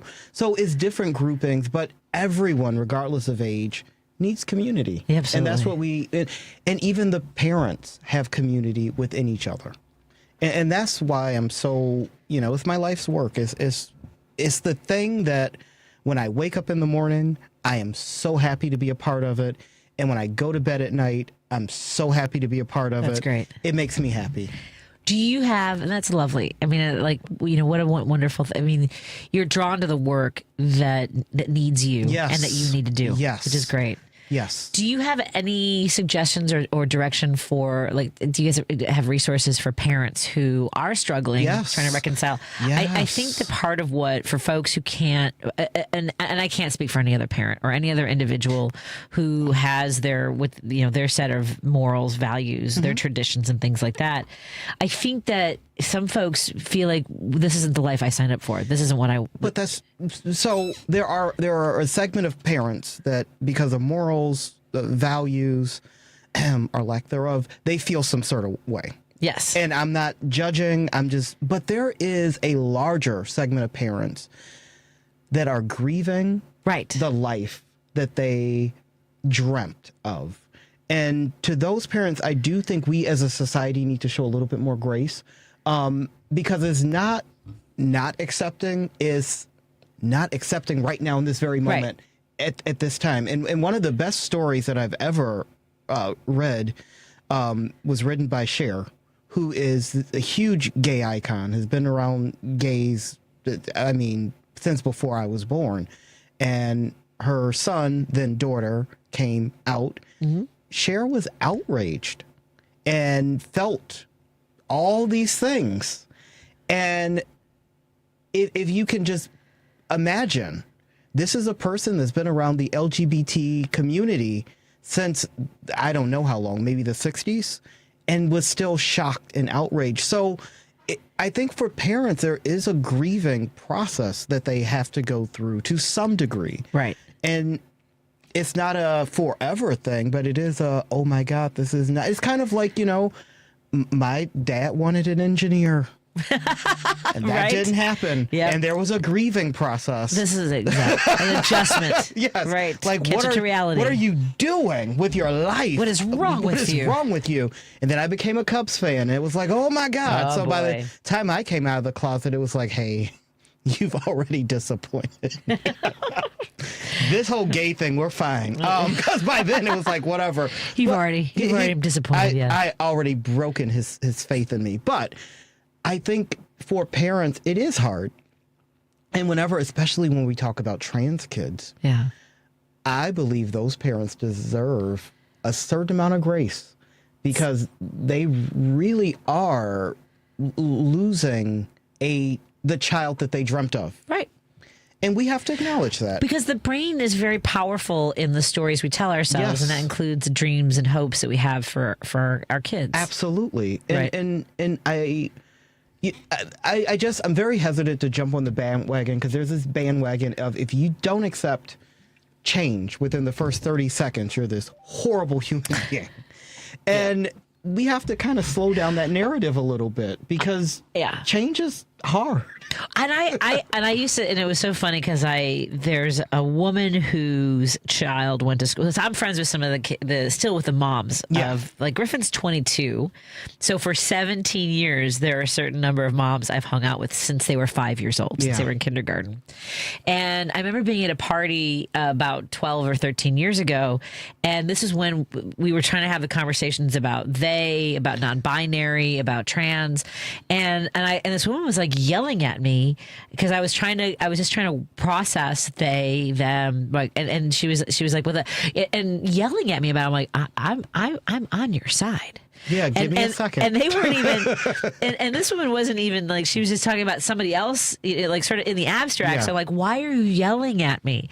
Give me a second to get on the page. I'm still flipping through the book. It takes a moment. Yes. It takes a moment.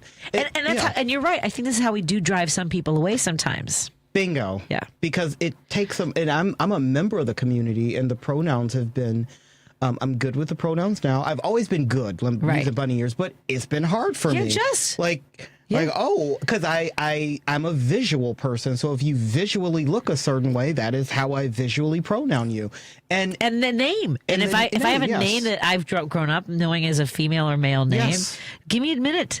And that's all I ask for. I'm going to get it right. Yeah. Just give me 30 seconds. Give me some time, and I'm going to get it right, because I'm not doing it out of disrespect. I'm doing it out of change is harder for some of us. Yes. Change is hard for me. But that's what makes us. Change is hard for me too, but I always argue, and I think from the very first time I even got on this microphone, to me, being a progressive is being willing to change. You have to be, because life is about change. Yeah, it just doesn't mean I accept it right away, but I'm willing. Just give me a moment. Give me a second. give me a second. One moment. Please. I'm gonna get there. Please. Yes. You want to talk about something called third place. The third place. So we were talking about work-life balance. Yes. And so the third place, so if we go back to the 1950s, or before, people had three places. You had work, you had home, and you had a third place. Whatever that third place is, maybe it was your favorite bar, maybe it was your church, maybe it was always a third place that 90% of the population would go to. It was different for everybody.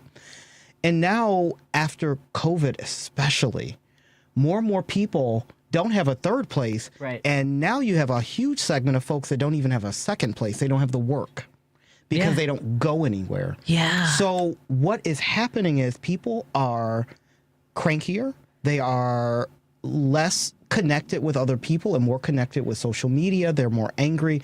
But that's because, and I try to make a habit of going, my third place is the gym.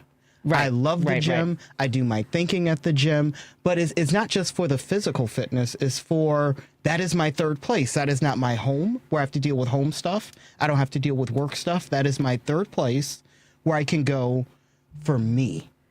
And many Americans, not most, but many Americans no longer have a third place. Yeah, that's a good point. So I encourage, when we talk about work-life balance, we also need to add in that conversation the third place, because you need that third place. And I'm not pushing anyone to do think about it. Maybe it's not a bar. Maybe it's not a church. Maybe it's not a gym. Mine's definitely a bar, I'm just saying. And that's fine, as long as you have a problem. But wherever your third place is, you need that place. Lady B, I think I just turned your microphone on. Do you feel like you have a third place? Let me see if I got you. Oh, she's like, wait a minute. I think I got it. It's T program B star, right? Let's see. I used to. Yeah, I don't think I have a third place. See, we lost. Did you lose it during COVID? But like around or before that, even. Yeah. Yeah. After COVID. See, that's Yeah. That's when most people lost their third place. Yeah, I don't think I have a third place because I used to go. Mine used to also be my gym, my CrossFit. Yeah, but I haven't had a third place in a while. You need a third place. Yeah, you do. You really so what need are you telling one. me for? You got third place? What was that? I'm trying She's to like, find she said She's she gonna wants a cut third your place. mic off right now. You need a third place, Patty. Everyone needs a third After place. you get a third place, said Lady B. You first. What was that? I used to have one, but I need to find it again. You have to. It is so important because when we have this conversation, work-life balance, work-life balance, work-life balance. If your balance is just work and home, you are still missing a huge function of your third place, which is a place to get away from both of those places because work is stressful. Yeah. Home is stressful. You need a third place. Well, and the third place is helpful when it's people who aren't emotionally connected to everything else that you're dealing with, work and home. That's why the third place is great. Oh, I see what we're doing. All right, 773-763-9278. Even if you're on hold, start thinking about, Al, do you have a third place? I think right now with everything happening politically, I think a lot of folks are also going to like indivisible organizations as their third place. But, that can be a third place. That can be a third place. As long as it brings you comfort. Oh, yeah. It can be a third place. We'll find comfort. If you leave the indivisible meeting more angry than you walked in, you probably are putting that in the work category and you need a third place. Yeah, fourth place. Yeah. Fourth, fifth, and sixth place. Just saying. I'll write down my places. 773-763-9278. Tell me what your third place is. But also tell us what's on your mind. 773-763-9278. That's the number to call or text us. And I want to thank our sponsors, Pride Coffee Roasters. Go to pridecoffeeroasters.com. You can order a bean subscription. Is it Arabica? You got it. Gosh. You got it. Arabica beans in their Resist Movement blend along with the Dominican Republican beans. With fantastic notes of chocolate malt, blueberry cobbler, and a warming spice. That one I remembered from memory. There you go. Just because I have to pull up the email. Go to pridecoffeeroasters.com. And again, if you're watching on our Facebook live stream, you can see the lovely label right there from Resist Movement. I'm learning. We have all new cameras. This is very exciting. It's a lot of cameras and a lot of lighting. A lot of lights on. Let's just do that. How bright is that, Lady B? Baked potato. Baked potato. She's just like, turn it off. It burns me. This is a lot. It burns me. Thank you to our friends at Source Solar. Go to source.solar, make an appointment with Peter Sorellis and see if it's time to get solar panels on your house or business. And thank you to our friends at Minocqua Brewing Company. I think I might have some beverages for you.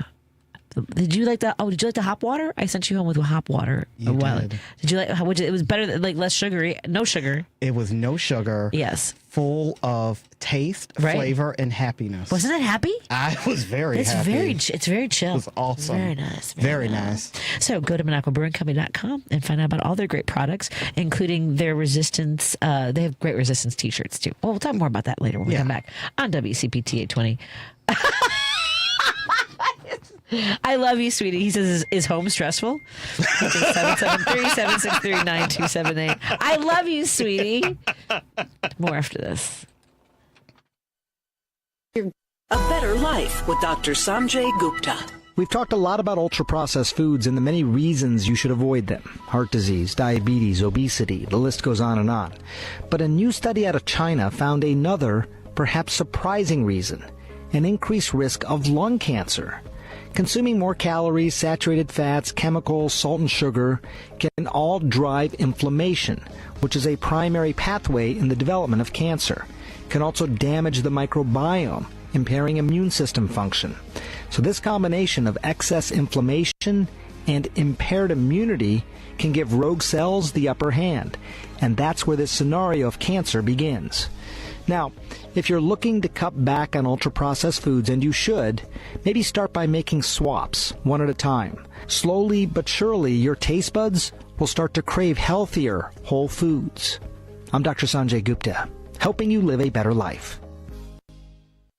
Attention timeshare owners. This is an urgent consumer alert from the Timeshare Exit Hotline, a national company specializing in helping consumers legally get out of their expensive timeshare contracts. We're offering you a way to legally get rid of your timeshare. So if you're fed up with the maintenance fees that keep on coming and want to learn if you can terminate your timeshare legally and permanently, call today. Even if you've tried before and were unsuccessful in getting rid of your timeshare, call today and see if we can help. We offer a complete 100% unconditional client satisfaction guarantee. Make this completely free call and learn how we can help you legally put an end to your timeshare nightmare once and for all. You have nothing to lose, so call right now to qualify and receive a free consultation.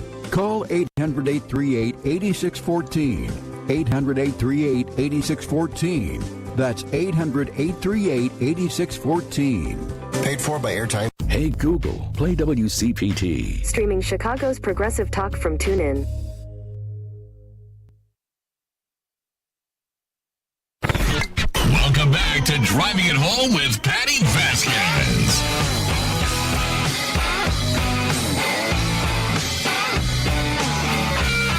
Thank you so much for joining us and to continue to drive it home. I am getting texts from my home saying that my third place shouldn't be a bar, but a pub is acceptable, which is fine because it's often Vaughn's over on Northwest Highway. I love Vaughn's Pub.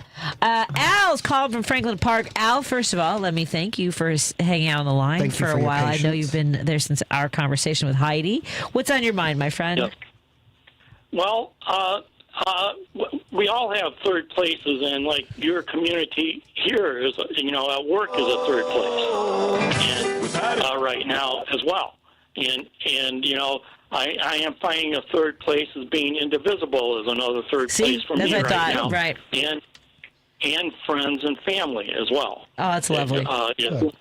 But what I called in primarily about was that we are all talking way too much about Trump and how evil Trump is and how he's controlling everything, but he is only a pawn in this game. Correct. And it's the ultra-rich that we have to be paying attention to. And some of that came out in these Epstein estate files. And in fact, tonight, on Democracy Now!, I already heard it, that's going to be on. They're talking about some of the rich and powerful people and their lack of empathy and that they knew what Epstein was doing and they didn't care. And they are out here controlling our media and controlling what's going on with so much money. And but the advantage we have is that they're living on a house of cards, and we just have to figure out how to knock it over because they're all so shallow, right now, and they've lost all their empathy. And, well, that's kind of what we were talking about with this the CEO at Campbell's, who was saying that the food is basically garbage. It's bioengineered, that he wouldn't eat it, and it's just for poor people.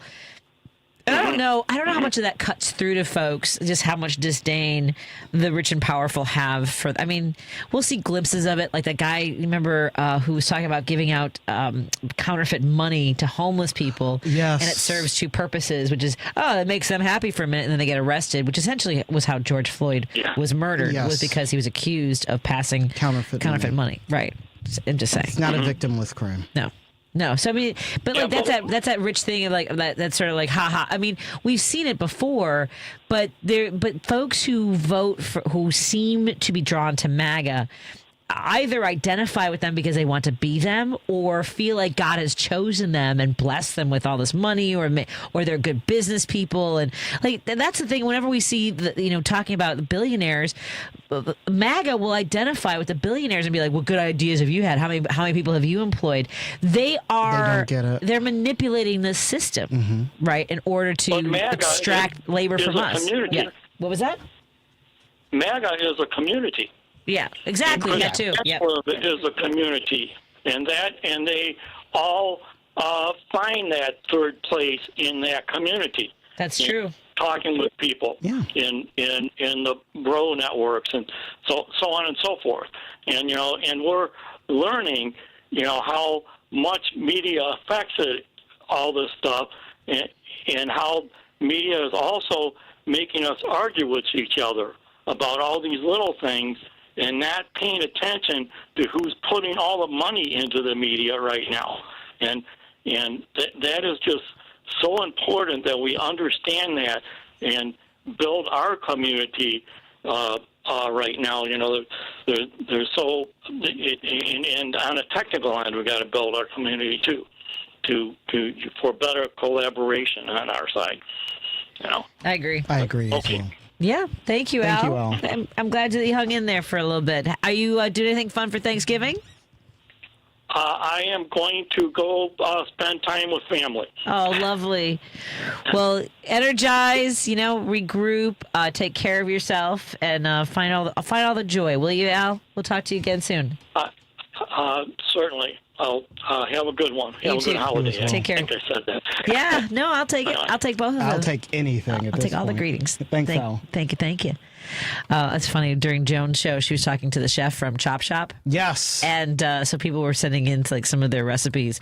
Like somebody has a mustard mousse for ham. I don't know how to feel about that. Are you? Well, I don't eat meat, but I was going to ask that. But that actually tracks because isn't like ham salty and mustard is? I think it would work. But this looks almost like a mustard mold. I'll just show you this during the break. It's interesting. Oh, that means it looks horrible. It's funny. I grew up in the generation of I don't need to put it in a Jello mold and just floating chunks suspended in this. If God wanted peaches suspended in midair, he would have filled them with helium. I'm saying.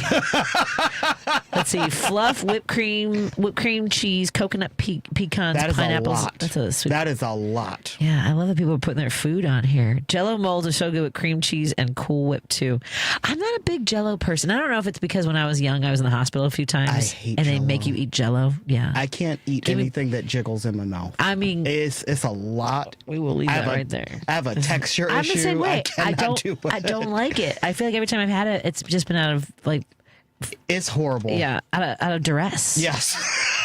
Do I have to? I guess I'll. It's not natural. Okay. It's not natural. I'm like, dude, there is actually a video of me doing a Jello shot at my friend's memorial last weekend. Somebody had and they had it set as so funny. They had Jello shots set up on a kiddie table, and so, but the thing about Jello, it's not something you chew or just swallow. It's such a weird. I can't get down with the Jello. Yeah, no, I'm not a big fan either. What's your favorite Thanksgiving dish? Mine? Would you say yes? My macaroni and cheese is amazing. That sounds fantastic. I love mac and cheese. I have the kind of mac and cheese when you cut into it, it goes squish. Oh. Yeah. Why does it spread out like that? Why is it? Because I use 7 different kinds of cheeses. So it's cheese. It's amazing. That sounds I'll send fantastic. you a picture. I'm a big stuffing girl. Let's see this. I love stuffing too. I love stuffing. Yeah. So none of this nonsense with oysters and ground. Some people put they overthink it. Yeah, and this is something I say every year. I'm going to say it here on the air. Yes. Thanksgiving and Christmas are not the holidays to roll out new stuff that you just saw. Don't do it. That is one of I was watching the Food Network and now I'm going to put the marshmallows in the turkey. And it's like, don't do this. Why are you doing this? Why are you doing this? I remember showing up at an in-law's house and they had, I think for Christmas Eve, it was salmon with this cream dill sauce. Don't try new stuff. I mean, why? Why are we, right? I mean, I love salmon. So do I, but I think Easter... Yes. 4th of July, Memorial Day, that's when you do the soft lunch. And if it doesn't work, don't do it again. But don't roll out new stuff. And salmon is so, you have to get it right. Yeah. I mean. And it needs to be fresh. I'm saying. And it needs to be seasoned properly. Yeah. And you have to know what you're doing. As a pescatarian. Yes. My salmon is amazing. That's good to know. Yes. That's Ken Mejia-Beal, treasurer for Youth Outlook. His salmon's amazing. It is. Go to youth-outlook.org and learn more about the work that they do. Support their mission. Thank you. And want to take a break here, continue our conversation when we come back on WCPT 820 Heartland Signal, KKNW 1150, and KTNF AM 950. We're glad you're here. We're also live streaming on Facebook if you want to see our faces. Yeah. Hi. Let's find the button. There it is. You're listening to WCPT 820. Here's the latest Chicago weather update. From the Weatherology Weather Center, I'm meteorologist Michael Carroll. A wind advisory goes into effect early Wednesday morning. First for tonight, mostly cloudy with rain becoming likely. We'll have lows to 34. Then a chance for some light snow showers on Wednesday and windy as well. Temperatures holding steady in the mid-30s. West winds kicking up to 20 to 35. Thanksgiving Day still on the breezy side, a high of 32 degrees. And that's your latest Chicago weather update. Right now it's 52. This is Chicago's Progressive Talk, 820 AM, WCPT Willow Springs, and online at WCPT820.com, where facts matter. The key to unlock the next breakthrough in life-saving cancer research could be sitting in your driveway.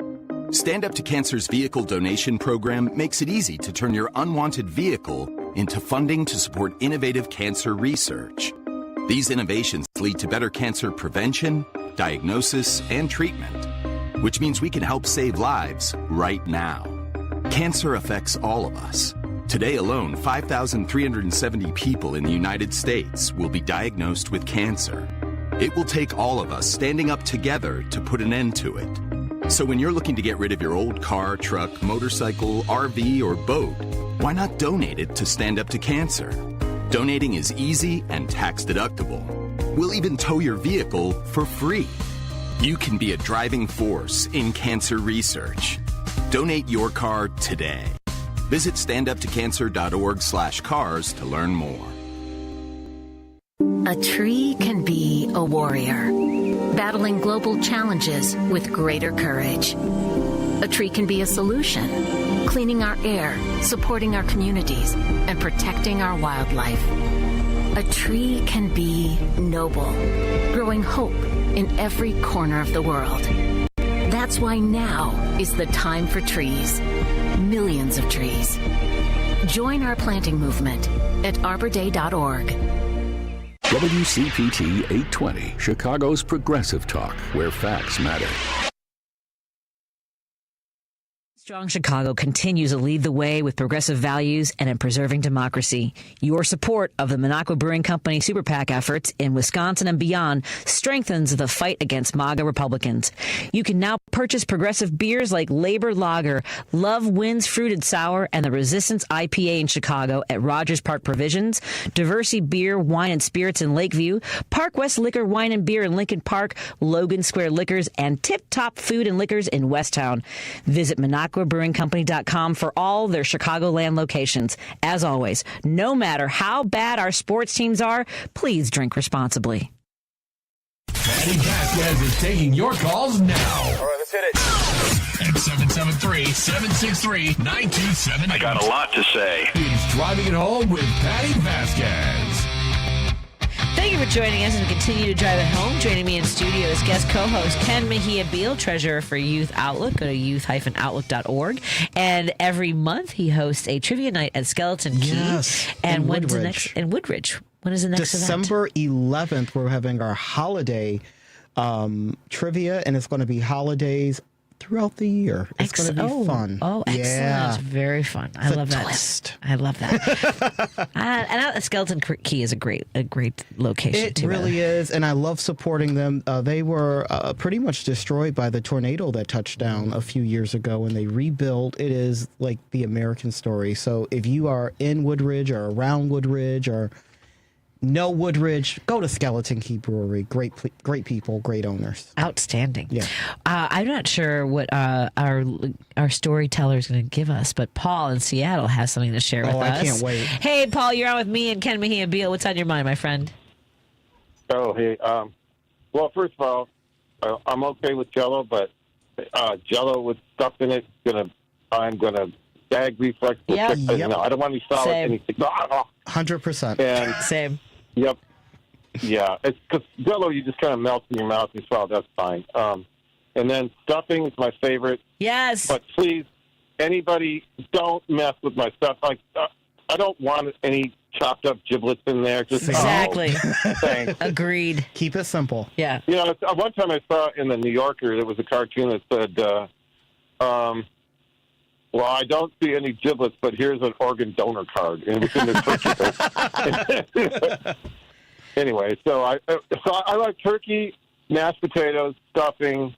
I like corn to mix in my mashed potatoes with gravy, and green bean casserole. You know, all the other stuff I like. But those are the main ones that I like. So normal and stuff. Please don't not mess up the stuffing with putting stuff in it. But anyway, agreed. Gotcha. So the story was this story is set on Sunday. we're driving around, we're doing errands, and so we go up like in this neighborhood, and I'm like, ice is all over the place. It's like you're in Portland, in Seattle. There's ice is in Seattle.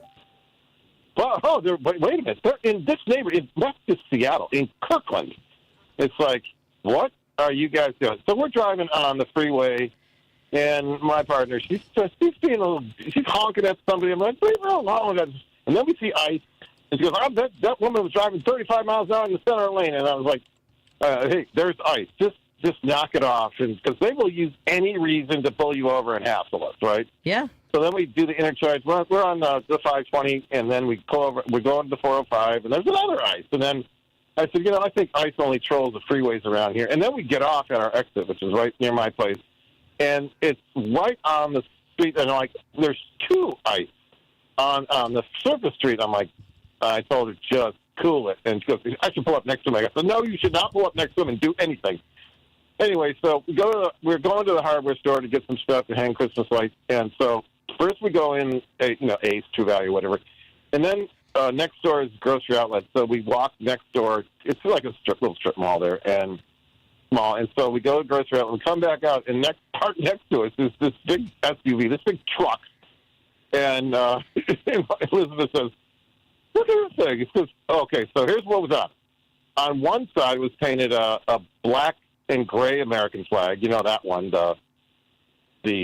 that's some sort of MAGA symbol with the stripes are black and gray, and so that's some. And then on the other side was a regular red, white, blue American flag, but the stars were in a circled around. It was like that's another MAGA thing. Yeah. And then she says, Elizabeth is walking around going, look, this guy's got. There are horns on the front of this car and the front of this vehicle, like it's a giant bull. And so then she's reading. She goes, "Look, is this here? It says F Hillary, and it's spelled out FUC. The whole thing. Hey, it did let it. F Hillary. Yep. And then it says F Kamala. Has he said it a couple times now? Has he said the F word? I feel like he has. It's painted on his truck. I understand that, but we can't say that. Did he say it, Ken? I felt like he did. I felt like, yeah, we both feel like he did. I've hit the dump button. Let's recollect there, Paul. I think that you said it and didn't intend to, but I can't. I didn't say it. No.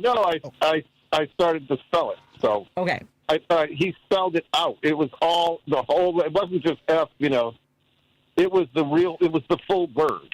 Okay. Okay. So F Hillary. F Kamala, F Fauci, F you, F you mask-wearing morons, and then the other thing it was said. It's a lot of messaging. Jeremy, it's a lot of messaging. It said, call. This is the kicker. This is the punchline. It said, this is what cracked us up. It said, call Jeremy, your friendly neighborhood handyman. Like, anger all over. Yeah. No thanks, Jeremy. This guy is so full of. He's so full of hatred. If this pulled up in my driveway, I'd say, no, you ain't coming in this house, man. You're to do anything. But it was just like, it was so much venom all over this truck. Yeah, call and there's this number. It's like, oh my. We couldn't stop laughing about that. That's a lot. Well, thank you, Paul. I appreciate it. That's wild. Okay, thank you. That's a lot going on. Thank you. By the way, Congresswoman Lauren Underwood went to visit Broadview, and she says that a lot of folks are talking about how ICE has left, but she said ICE is looking to probably triple the size of the staff at its Broadview processing center by January, because they said that they were, at the very least, they were going to double the manpower by February. So she says that she's seeing the movement to triple just in time for the primaries to scare. That's voters. Right. Yeah. The agency is pursuing contracts for temporary office space. There was $150 billion allocated to ICE in general. So we know that they're going to be spending that money somewhere and ramping up. All the things that our taxpayer dollars could be going to. This is. Is very depressing. Well, and the number of people who actually had criminal records is, I think, out of 600, they had like 13 people. And people would say, "Oh, well, they're here illegally." Crossing the border illegally is a misdemeanor. Yes, it's a civil offense. And I get into this argument all the time. Yeah. Because is it illegal? Sure. But so is speeding. So is speeding. So is jaywalking. So is jaywalking, yes. So let's put, I don't want to put $150 billion into catching jaywalkers either. Now, but this is where I believe in a path to citizenship. I believe in fairness. I believe in a lot of things. I'm very pro-immigration, and I think the people that are so anti-immigration, whether they will own it or not, at the end of the day, they tend to be very anti one particular kind of immigrant. Yes, that seems to be the case. And it's your racism is showing. Yeah. And I can do better. And this is where I, ran into trouble in politics, if you'll call it trouble, is if you tell me I'm a racist and I don't want these people here, I don't appreciate it, but I can go with it. But when you cover it up with all these, immigration and legal, and just cut to the chase. Yeah. But just say what you mean. Be plain spoken, and then I'll be able to say, oh, you're a racist. Got it. And move on. But people aren't plain spoken, and that's the irritating part. Yeah. Over 500,000 unauthorized immigrants are here from Europe. Just saying, especially in the Chicagoland area. I mean, there's a lot. Look, I got a lot of Polish I'm not neighbors. making that up. I'm not pointing at them. No. Well, it was funny because today, today I got a text from somebody saying that ICE was staging here in Gladstone Park, and I was like, well, then they must be coming from my Polish neighbors because, I mean, there's just not a lot of Latinos. And to be clear, I don't want them to come after them either. Anybody. Yeah, I was ready. I was like, I put my gym shoes on. I have my whistle ready. Right. What are we doing? Absolutely. Right? It's all a sham. And it really is. It really is at its core an intimidation tactic. I don't know in 10 years from now what we will look back and figure it out. What I am seeing now is I think it really is bringing community together. That is what I'm seeing in my community. I'm seeing people stand up for our neighborhood and our neighbors. That is what I am seeing. Yeah, me too. And that's why I was ready to go. Unless, of course, they're coming for me, in which case, I don't know. You never know. I mean, you never know. I don't. I was on the train. I've told this story. I was on the Metro, and for the first time in my life, in my entire life, I understood a glimpse into what it's like to be a person of color because I present as white. Yeah. I identify as Latina. Yeah. But for the two cops got out of my train car, and I was like, I get it. I was paralyzed. Yes. You don't have to explain it to me. I don't. Get it. I know that I don't. And I was just like, I can't imagine the level of trauma and stress a lifetime of living like that. It is. I have a lot of friends that are. I have friends, and I worry about them every day, and I cannot say I understand in this situation, but I do understand what it's like to have a natural fear of people that should be protecting you. Yes. And that is something I don't think a lot of Americans fully understand. I've gotten into arguments with friends who will say, well, if you do what the police tell you to do. Oh, my God, this conversation. You don't understand. Yeah, that part doesn't matter. I'm driving down the street, not doing anything. I see a cop car. My stomach falls out of itself. Yeah. I've done nothing. And when you tell that to folks, it's like, that doesn't make sense. Yeah. To you, it doesn't. To you, it doesn't make sense. Yeah. To me, it makes perfect sense because I know I have already lost. As soon as those lights come on, I have lost. I've lost. And the question becomes, how much am I going to lose? Because I don't win. I never win. But am I going to lose my life? Right. Am I going to lose $300 over something stupid? Am I going to lose a chunk of my day because they're going to have me pulled over and they're going to... so many times I've been pulled over and it's like, we need to search this, and I refuse, and now I'm stuck here for hours, and I'm always going to lose.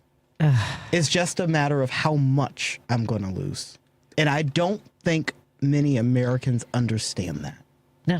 I've seen people, as you mentioned, people arguing about it, and exactly that. If you just comply, if you just follow orders, if you're not doing anything wrong. That way. I know. And it some people does not refuse. Work. Well, and I've actually done classes with police law enforcement, and one of the things that we've discussed is, well, we look for body language. And if you're nervous, why are you nervous? It's like, I'm nervous because you have a gun and you might shoot me. And I will say that when I said that, I had a whole room of law enforcement look at each other like it was mind-boggling that I said that, and they got it.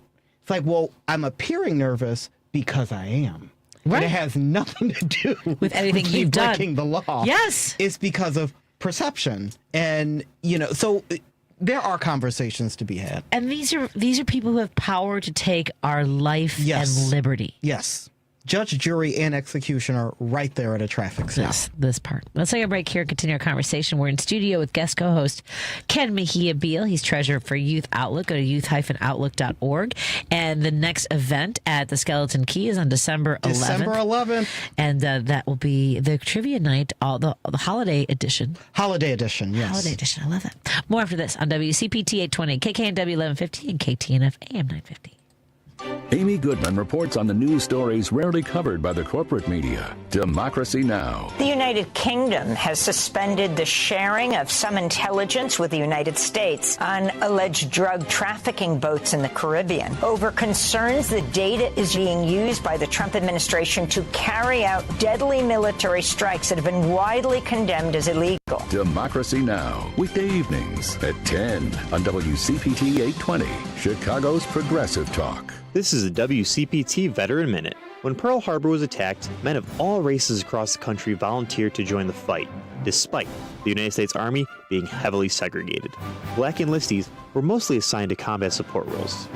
But this did not stop Lieutenant Colonel Paul L. Bates, who knew of the racism and pushed his soldiers to achieve excellence. The 761st Tank Battalion was formed in the spring of 1942. It contained 30 black officers, 6 white officers, and 676 enlisted men. The unit donned the nickname the Black Panthers, wearing patches on their uniforms with a panther on it and the slogan, "Come Out Fighting." And in 1944, the 761st was assigned to General George Patton's Third Army in France. General Patton gave a colorful speech to his crew, and the Black Panthers became the first African-American tank squad in World War II.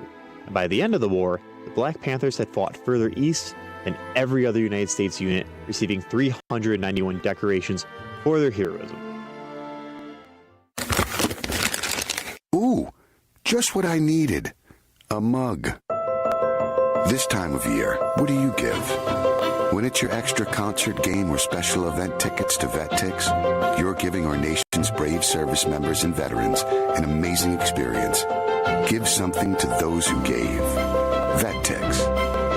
For more information on how you can make a difference right now, or to become a VetTixer, go to vettix.org. WCPT 820, Chicago's Progressive Talk, where facts matter. If you're listening to this station right now, you've definitely heard my voice before. Hi, I'm Hawk. And I'm Pete. And we're with Source Solar, your local source for solar. Source Solar is Chicagoland's premier solar installer, providing solutions for over 1,000 homeowners and business owners across Illinois and Iowa. With over a decade of industry experience and deep roots here in Chicago, we have the expertise to help your transition to clean, renewable, resilient energy. We can guarantee that we save you money day one without any out-of-pocket cost to you. This means you have an instant ROI, instant payback, and can save money to add to your bottom line day one. At Source Solar, we source everything as local as possible, meaning we always carry the Made in USA sticker. Find us online at www.source.solar. Stop in our office at 5710 North Northwest Highway or give us a call at 773-985-3992. And don't forget to ask for Hawk or Pete.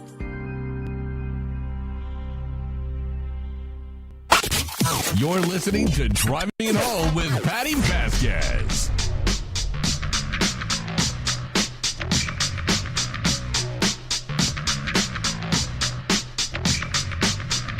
Hey, everybody. Thank you so much for joining us as we continue to drive it home. Joining me in the studio is guest co-host Ken Mejia-Beal.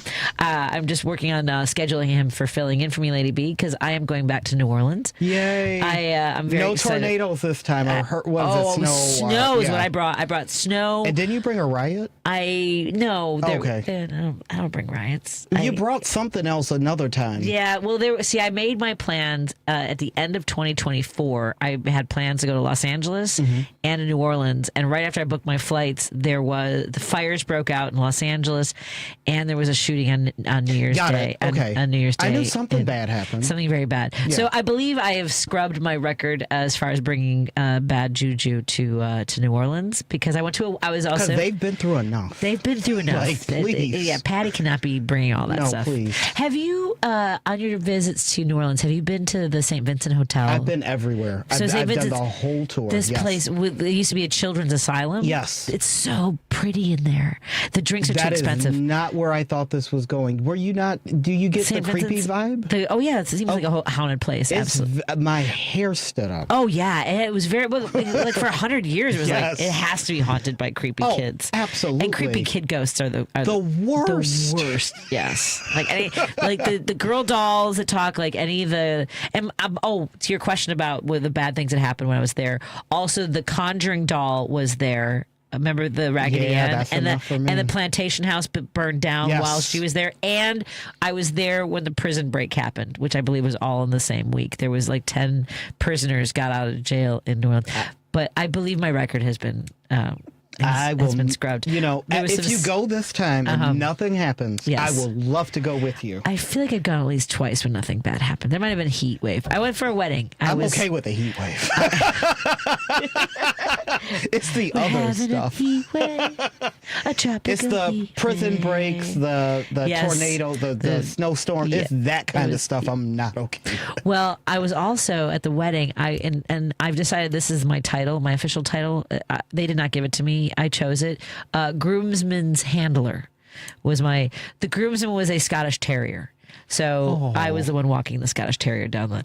He was so cute. Ever. He had a kilt. And he's a Scottish Terrier. The husband is Scottish. The bride is Mexican. Mm-hmm. She had a beautiful traditional Mexican dress. Love it. And her Chihuahua, of course, wearing a Mexican. They had mariachi I'm about and to bagpipes. fly out of here. Before we go, I'll show you the video. I know that you always run out of here because you got to get to bed, but I'll show you the. Don't shade me. I'm just don't do that. Don't do that. Because you get up at like 4:30 in the morning and go to your third place. I do, but yes, I'm just saying.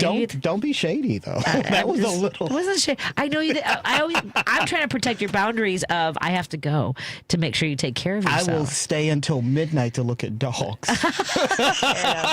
Fair enough. But yeah, I really enjoyed New Orleans. So I'm going back to. She's moving. Awesome. She's moving to Merida, Mexico. And she's moving to Mexico? Yes. Awesome. Yes. Okay. But it's also because of what's happening. I get it. She's too stressed. I get it. He's not from here. He's from Scotland. Yeah. So I just think she's feeling a lot of stress, and she decided to get out. So I'm going to go help her pack up, and it might be my last trip to New Orleans for a while because the free ride's over, baby. I'm just kidding. That's not why I go. We can vacation together. Yes, we can. I'm a lot of fun. What's your favorite area of New Orleans to stay? Would you say? I know you have family in New Orleans or near. I used to, but I usually stay right outside the quarter. Okay. Not in the quarter because I do like sleeping.